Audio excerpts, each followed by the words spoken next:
Nissan and Renault have a unique alliance in which Renault has a 44% ownership stake in Nissan. Nissan has a 15% ownership stake in Renault, and you act as CEO of both companies. What are the unique opportunities and challenges of this relationship, and how do you handle conflicting interests between Nissan and Renault? Well, that's an interesting point. You know, we have been in this alliance for the last 10 years. That means we are probably the two companies with the more sustainable track record in terms of alliances, because practically every single other alliance that happened in our industry was blown away. Everything. I remember in 1999, we made the Renault-Nissan alliance immediately after the Daimler-Chrysler alliance. Daimler and Chrysler came together, and then Renault-Nissan came together, and then Daimler-Chrysler added up Mitsubishi. And then when the Daimler-Chrysler alliance came together, and we came together, there were a lot of comments. Daimler-Chrysler was, this is alliance made in heaven, two very rich and powerful company and attractive brands coming together. They're going to do a lot of things, going to change the world. And when Renault-Nissan came together, say, two mules doesn't make a horse.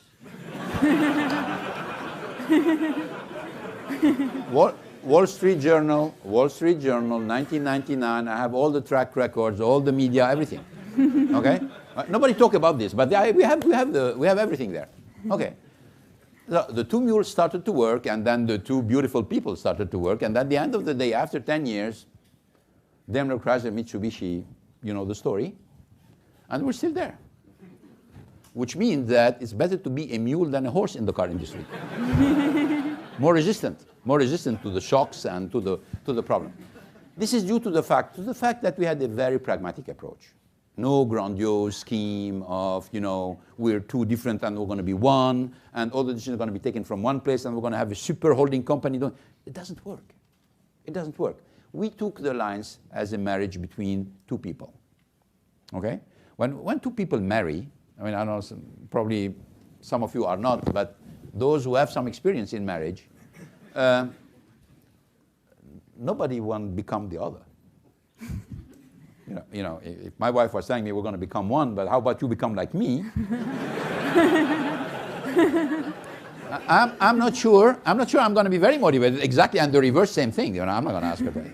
So being different is very important. Remaining different is very important. Having common goals, having common strategy, but at the same time have your own autonomy, cultivating things together, but even, I mean, this is very important. Diversity within uniformity, you know, commonality with autonomy. That's the way the world works. That's the way it works.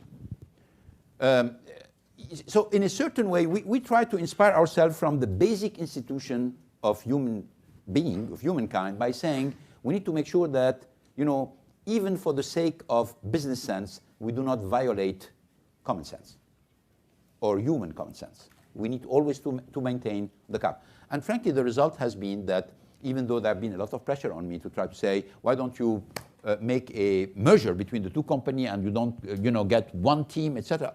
It doesn't work. I cannot make one team of Japanese and French managing a company which would be neither Japanese nor French. I can't. It doesn't work. You know, identity is the basis of motivation. Identity is the basis of success. It's the basis of performance. You need to connect to something. You need to make sure that you're working for your own team, for your own country, for your own, etc. You need to belong somewhere in order to go and conquer the world.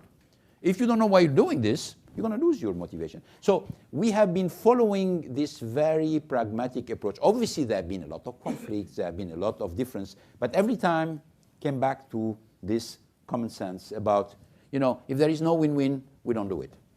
We're not going to force one decision from one company to the other. Decisions for Nissan being taken in Tokyo always. Decisions for Renault always taken in Paris. Don't confuse the two companies, but at the same time, always push for more synergies, developing things in common, putting things in common, always for the sake of each company benefit. If you maintain this kind of culture, extracted not from any book because there is no reference, but extracted from common sense, you can go very far. And frankly, I think because Renault and Nissan and Japan and Japanese people and French people are so different that it was obvious for everybody. When you start to see that, oh, maybe the two companies are very similar, we're going to merge them together. Now here comes trouble, because there are multiple identities within each company, and if you don't respect them, you're going to be in trouble.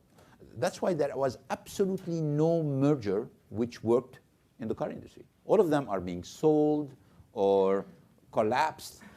Look at Saab being sold and Jaguar being sold, and Chrysler. Look what happened with Chrysler after the grandiose story that we have been told in 1999. I mean, you have every single example which happened.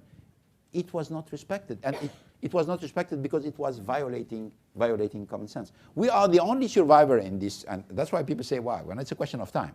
Yeah, it's a question of time before we start to see problems. No, we're not going to see problems as long as we maintain the same pragmatic, prudent approach to the lines.